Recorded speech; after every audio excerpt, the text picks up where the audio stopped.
महिला शक्ति केंद्र योजना की लाभार्थी हो।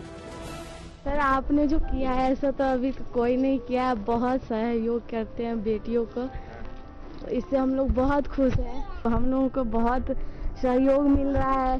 इसके अलावा और क्या चाहिए। बेटियों को बहुत हम लोगों का हिम्मत हुआ जो आगे हम लोग बढ़ा पाएंगे। इसके कुछ भी हो जाए बेटी को पढ़ाना चाहिए।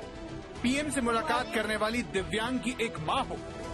एक देश के प्रधानमंत्री एक बच्चे से या एक देश के सामान्य नागरिक से जब इतना पूछते हैं, ऐसी बातें करते हैं, तो बड़ा गौरव का अनुभव होता है कि हम ऐसे देश में रहते हैं जहां हमारे प्रधानमंत्री इतने हम्बल हैं, जो हर व्यक्ति से इतना जुड़े हुए हैं कि हमें लगता है कि वो हमारे साथ हैं हर वक्त। या फिर यूक्रेन से वापस लौटे बेटे को देखकर रोती एक माँ।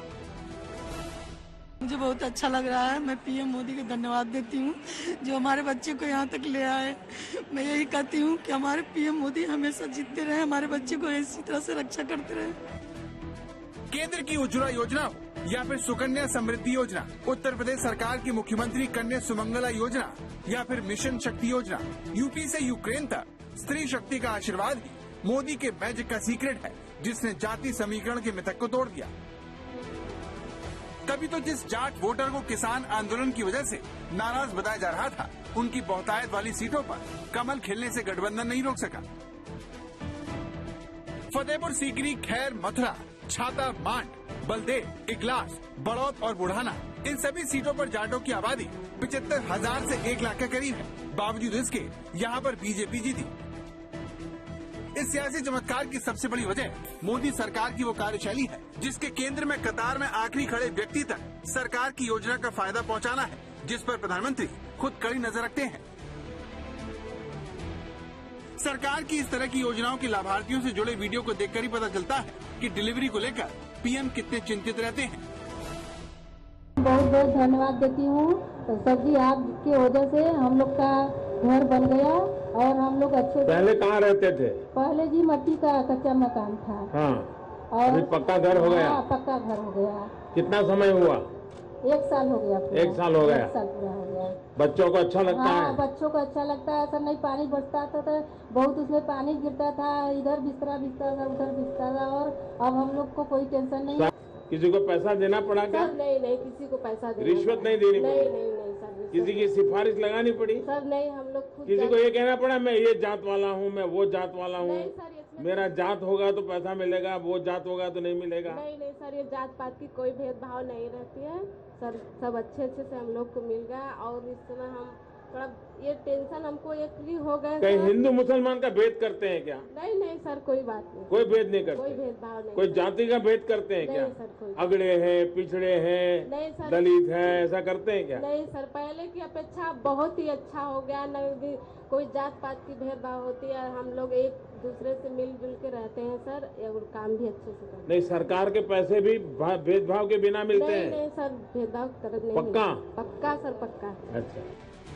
तो सवाल ये है कि देश की महिलाएं ऐसा क्यों मानती हैं कि मोदी जैसा न पहले कोई आया और न कोई आएगा। इसकी सबसे बड़ी वजह पीएम ने मिर्जापुर की अपनी रैली में बताया। आपको मालूम है पहले ऐसे प्रधानमंत्री हो गए, वो खुलेआम स्वीकार करते थे कि मैं दिल्ली से 1 रुपया भेजता हूं, गांव में जाते जाते 15 पैसा हो जाता है। भाइयों बहनों, ये मोदी और योगी हैं। रुपया दिल्ली से निकलता है, 100 के 100 पैसे आखिरी जगह तक पहुंचते हैं भाई। 1985 की बात है। भारत के सबसे युवा प्रधानमंत्री राजीव गांधी उड़ीसा के सूखा प्रभावित कालाहांडी जिले के दौरे पर गए थे। उन्होंने कहा सरकार जब भी 1 रुपया खर्च करती है तो लोगों तक 15 पैसे ही पहुंच पाते हैं। यहाँ राजीव गांधी बीच के भ्रष्टाचार का जिक्र कर रहे थे। अपने उस भाषण में राजीव गांधी ने कहा था कि देश में बहुत भ्रष्टाचार है। राजीव ने कहा था कि भ्रष्टाचार ग्रास रूट लेवल पर है, जिसे दिल्ली से बैठकर दूर नहीं किया जा सकता। लेकिन मोदी सरकार का दावा है कि उसकी हर योजना का सीधा लाभ सिर्फ और सिर्फ उसके हकदार को मिल रहा है, जिसने देश के सियासी समीकरणों को हमेशा हमेशा के लिए बदल दिया है। दिल्ली के सत्ता के जिन गलियारों में ज्यादातर समय अमीरों और परिवारवादियों का कब्जा रहा, वहां आज आप सबने एक गरीब मां के बेटे को आपकी सेवा के लिए बिठाया है। उज्ज्वला योजना के तहत निःशुल्क गैस कनेक्शन और सीधे महिलाओं के बैंक खातों में नकद राशि पहुंचने से बीजेपी की पकड़ देश की आधी आबादी पर मजबूत हो गई है। साथ ही शौचालय योजना ने महिलाओं में एक खास संदेश दिया। इसके अलावा प्रधानमंत्री आवास योजना का लाभ भी यूपी में ही सबसे ज्यादा परिवारों को मिला। आंकड़ों की माने तो 45 लाख लोगों को अपना घर मिला। घर घर बिजली योजना के तहत यूपी में 1 करोड़ 41 लाख घरों तक बिजली पहुंचाई गई। ऐसी योजनाएं महिलाओं को सीधे सरकार से जोड़ती हैं। केंद्र और योगी सरकार मिलकर यूपी में करीब 15 करोड़ गरीबों को मुफ्त डबल राशन दे रही है, जिसने बीजेपी को महिलाओं की पहली पसंद बना दिया।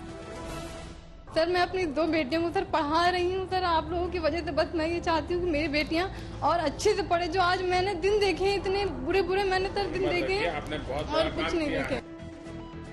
पोस्ट पोल सर्वे भी कहता है कि समाजवादी पार्टी गठबंधन को यूपी में पुरुषों का 40% और महिलाओं का 32% वोट मिला, जबकि बीजेपी गठबंधन को 44% पुरुष और 48% महिलाओं का वोट हासिल हुआ। गौर करने वाली बात यह है कि पोस्ट पोल सर्वे के मुताबिक महिला वोटर के आधार पर बीजेपी गठबंधन और समाजवादी पार्टी गठबंधन के बीच करीब 16% का गैप है, यानी 16% ज्यादा महिलाओं ने पोस्ट पोल सर्वे के अनुसार बीजेपी को एसपी के मुकाबले ज्यादा वोट दिया, जिसका ही असर है कि अखिलेश तमाम अनुकूल परिस्थितियों के बावजूद उत्तर प्रदेश में साइकिल नहीं दौड़ा पाए। चुनाव के नतीजों में मेरी इन माताओं बहनों का, बेटियों का बहुत बड़ा योगदान है। ये हमारा सौभाग्य है कि भाजपा को बहनों, बेटियों, माताओं ने इतना स्नेह दिया है, इतना आशीर्वाद मिला है। जहां जहां महिला मतदाताओं ने पुरुषों के मुकाबले ज्यादा वोट किया है, वहां बीजेपी को बम्पर जीत मिली है।